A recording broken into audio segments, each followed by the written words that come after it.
السلام عليكم حبايبي، اهلا بيكم في مطبخ شيري. نورتوا مطبخ شيري النهارده. تمام، النهارده نخش في الحلقه بتاعتنا على طول بدون مقدمات. هقدم لكم خزين البسله. بما ان احنا داخل علينا رمضان، هنحاول ننقل في الخزين كل حاجه مره، كل مره نعمل حاجه علشان ما نضغطش نفسنا ونخزن كل مره واحده. تمام. طيب، هنبدا النهارده نخزن البسله بكذا طريقه. هوريكم هتخزنوهم ازاي، وهقول لكم افضل طريقه بتنجح معايا، وهخزنها لكم بكذا وصفه لكذا طريقه في كذا نوع من انواع الطبخ، اقول لكم تعملوها ازاي. تمام. طيب، النهارده انا جبت 2 كيلو بسله. جبت 2 كيلو بسله. البسله او البزله زي ما بتكون عندكم، اسمها زي ما يكون عندكم، لازم تكون محصيه كده كده. شايفين؟ ايه، كلها حب ما شاء الله، وخضره وجميله وزي الفل. تمام. انا طبعا جبتهم من السوق وفضيتهم في الكيس على طول، في الطبق على طول من الكيس، ولا لسه شطفته ولا فصصته ولا عملت حاجه. انا حبيت اوريها لكم الاول كده زي ما انا جايباها. تمام اهي. شايفين عامله ازاي؟ ما شاء الله عليها. تمام. وجبت 2 كيلو جزر. يبقى انا جبت 2 كيلو بسله وجبت 2 كيلو جزر. هقول لكم احنا هنخزن ازاي. هنفصص البسله ونغسل الجزر كويس جدا ونقشره ونرجع تاني كده يا حبايبي. بعد ما فصصت البسله او البسلاء زي ما بتقولوا، على حسب دولتكم وعلى حسب اماكنكم وحسب محافظه كل واحد بيسميها باسم. انا فصصت مش كله، وخليت شويه من غير تفصيص. هوريكم هنعملهم بطريقه تانية ازاي. طيب، الجزر قشرته وقطعته. تمام. عملت منه شويه مبشور كده زي ما انتم شايفين. تمام، مبشور. شايفين عامل ازاي اهو بالمبشره. وعملت منه شويه مكعبات، وهوري البنوت اللي لسه صغيرين اللي لسه يعني هيتجوزوا والكلام من ده، وريهم احنا هنعمل المكعبات دي ازاي. مكعبات اهي. انا بحب اعمل مكعبات صغيره، ما بحبش اعمل المكعبات الكبيره. بترجع لحريتك انت، مش بترجع لاي شخص، يعني لحريتك ولتذوقك انت في الاكل. انا بحب اعملها صغيره تشرب من الدمعه في الاكل، وبتبقى حلوه جميله ولذيذه وبتبقى خفيفه. تمام. وعملت هنا بشرت، قطعت شرايح الجزر، شرايح قطعته شرايح اهو. اهو شرايح. شايفين عامله ازاي اهي. اهي قطعته كده شرايح. طيب، حاجه تانية، انا لما بجيب جزر بحب اجيب الجزرايه الصغيره. يعني حتى لو الجزر فيه كبير، انا بجيب الكبير اللي هبشره بس. طيب، والباقي بجيبه صغير زي كده. حد عايز ياكل جزر اخضر كده عادي ياكل واحده صغيره.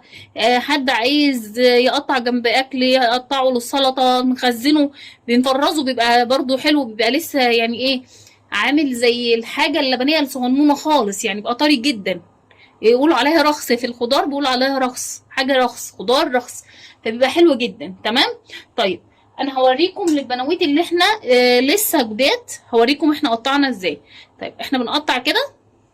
طيب، اعمل ايه اهو. شايفين حته قد ايه اهو. بسيب شريحه حته صغيره خالص واروح مقطعها. ده للمبتدئين اللي مش هيعرفوا يقطعوها على ايديهم، انا بقطعه سريع جدا على ايدي اهو. شايفين؟ طيب، كده احنا خلصنا التقطيع. هنخش بقى على التفريز. احنا هنخزنها ازاي الاول. تمام، هوريكم احنا هنخزنها ازاي. تعالوا معايا كده يا حبايبي. انا حاطه هنا دلوقتي في كل حله ميه بغليها. تمام. طيب، انا حطيت كل حله معلقه ملح. معلقه ملح. معذره الفيديو فصل وانا بحط الملح. تمام. طيب، هحط ايه تاني. انا هحط هنا معلقتين سكر. تمام. والحله التانيه ونفس الكلام معلقتين سكر. تمام. نفس الكلام كل حله هحط معلقتين سكر، ما عدا الصغيره هحط لها معلقه. معلقه. تمام. طيب، هنحط ايه تاني. هنحط الخل. هحط خل. هحط ايه؟ خل. الحاجات اللي انا بحطها دي ماده حافظه. ماده حافظه للحاجه. تمام. طيب، انا حطيت في كل حله معلقتين من المعلقه دي، معلقه صغيره خالص. تمام، معلقتين خلي منها، فهي صغيره اساسا جدا، يعني اصغر من معلقه الشاي. طيب هنستعمل ايه تاني؟ هنستعمل الليمون. هنحط عصير ليمون، هنخلي القشر بتاعه هعوزه دلوقتي. هحط في كل حله ليمونه.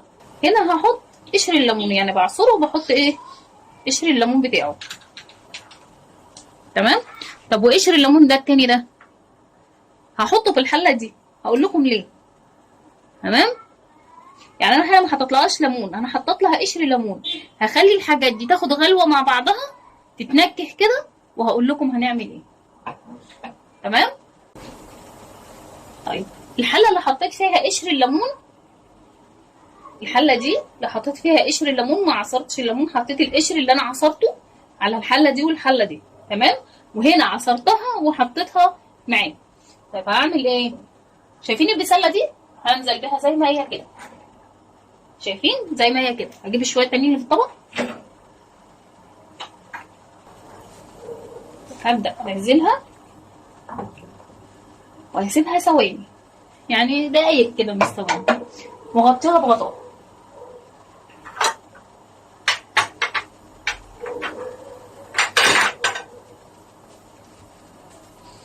اغطيها واسيبها. طب دي هعمل فيها ايه؟ تمام، انا هحطه فيها.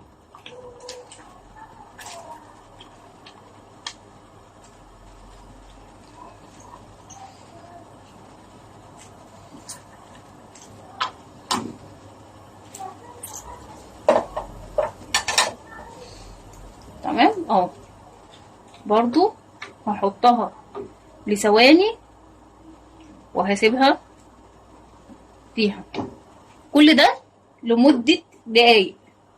تمام. طيب هنا انا هعمل ايه؟ هقول لكم انا هعمل ايه. انا هنا عشان هخزن لكم المبشور بطريقتين، واللي تريحك اعمليها.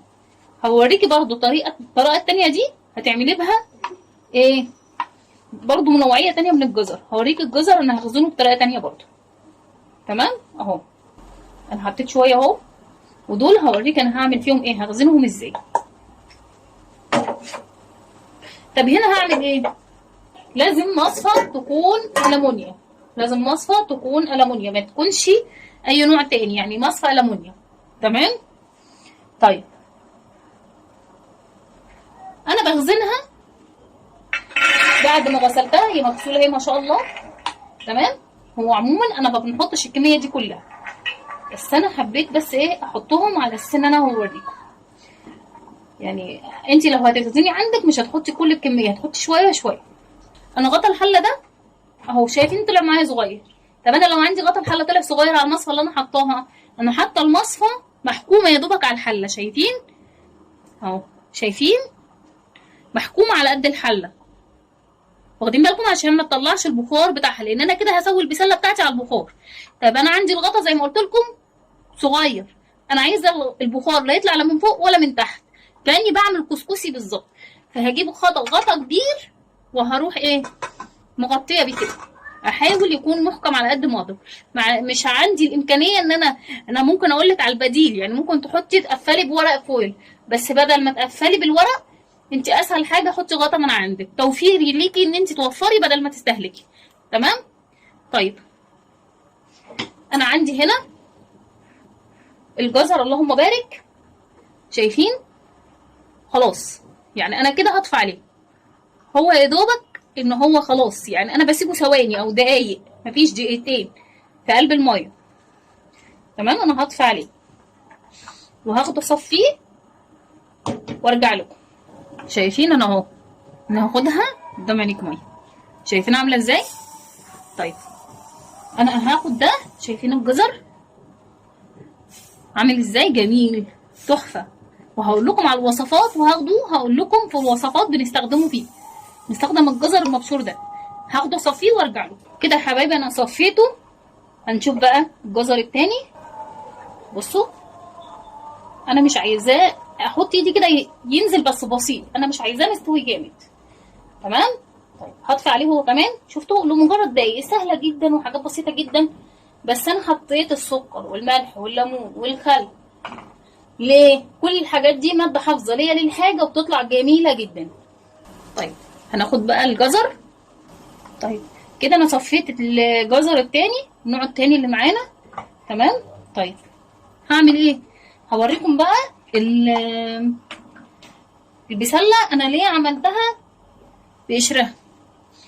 دي طريقه تانية. شايفين بتفكك من بعضها ازاي؟ هوريكم. شايفين البسله اللي طلعت على الوش دي؟ شايفين اهي اهي، شايفين اهي.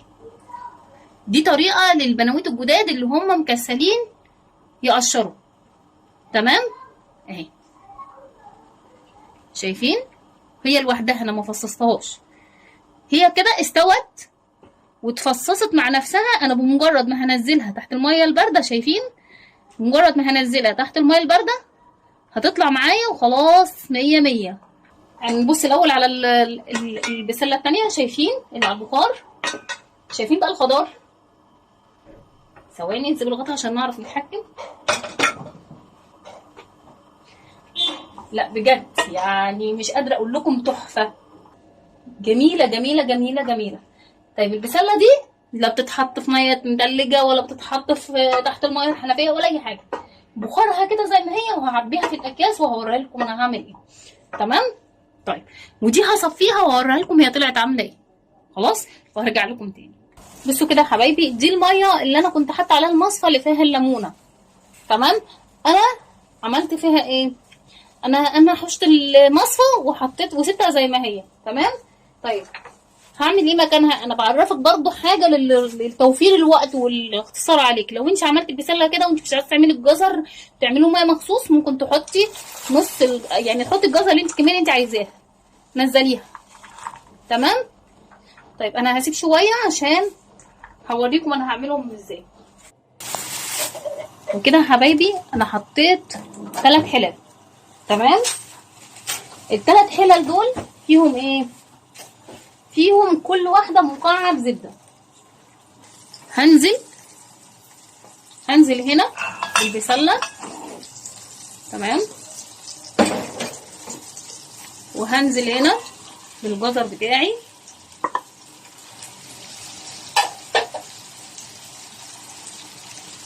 وهنزل هنا ببقيه الجزر التاني.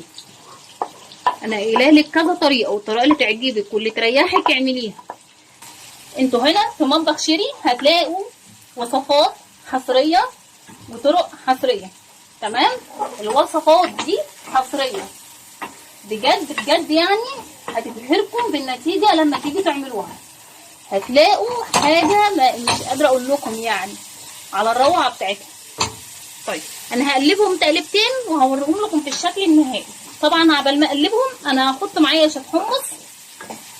طبعا كلنا عارفين الحمص اللي هو بتاع الكشري واللي هو بتاع حمص الشام اللي احنا بنعمله حمص الشام وبنستغله في اصناف كتير وحاجات كتير بنعملها.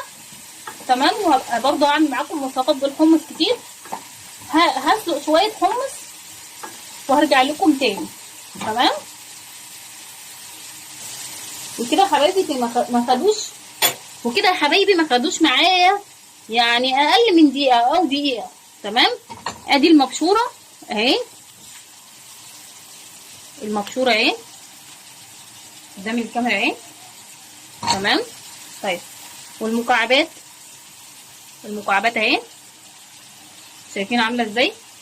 جميله جميله جميله. البسله بقى اجمل يعني، لو عملتها بالطريقه دي هتعجبكم جدا. شايفين؟ انا كده خلصت. طفي النار وهعبي بقى حاجتي وهقول لكم انا عملت ايه. وبكده يا حبايبي انا عبيت حاجتي. تمام. وهقول لكم انا عملت ايه. انا عملت عندي بسله دي اللي شوحتها بالزبده، سبت طبق كده ساده، وسبت برضو من اللي معموله على البخار طبق كيس ساده. تمام. طيب وعملت عندي بالجزر والحمص. فاكرين الحمص اللي قلت لكم بسلقه؟ هو ده. تمام. وعملت عندي شويه بالجزر المسلوق، وعملت بالجزر المحمر، وعملت المحمر المبشور، وعملت زيه مبشور في الكيس. وعارفه كل حاجه يعني ده ايه وده ايه، معبيه عكس الحاجه. تمام. ودي الشرايح اللي انا قلت لكم عليها، شايفين اهي، شايفين؟ طيب عملت منها بسله بالشرايح، عملت على قد ما بقدر اطلع، وعملت بالمكعبات. تمام. طيب انا دلوقتي مش متاح عندي اكياس في البيت نضيفه، الاكياس اللي عندي خلصت. عندي اطباق، الاطباق دي موجوده مثلا، بتبقى موجوده عندي، شاريها وموجوده عندي. طيب اهم حاجه وانت بتخزني فرزي على حسب الانواع اللي انت عايزاها. انا بفرز اكياس صغيره كده علشان قد البيت عندي. طيب وبعمل معايا كيسين كبار لو جات لي عزومه ولا جات لي حاجه. تمام كده، حلو الكلام. طيب تمام. طيب انا هنا عامله عندي جزر بالحمص. الجزر بالحمص ده بستخدمه برضو في كذا وصفه تانية برضو، غير اللي هو حمص الشام اللي احنا بنعمله. يعني ده ينفع حمص شام سريع، وفي نفس الوقت ممكن تستغليه في كذا وصفه تانية، هبقى برضو اقول لك عليها. ما تنسونيش بقى خلاص، عشان انا طولت عليكم الفيديو كده. ما تنسونيش في اللايك والشير وسبسكرايب عشان خاطر تدعموني، انا بيكم بكبر وعايزه ادعمكم، عايزاكم كده يعني تسعدوني باللايك علشان اقدر اقدم لكم كل جديد، واقدر اقدم لكم اللي انتوا كل ما هو متوفر في متناول الجميع. بألف هنا وشفا على قلوبكم وعلى كل قلوب حبايبكم والاولادكم والاهلكم والاسركم، ان شاء الله تكون سنه سعيده عليكم وعلى اهل بيتكم ان شاء الله. وما تنسونيش بقى في اللايك والسبسكرايب عشان اقدم لكم كل جديد.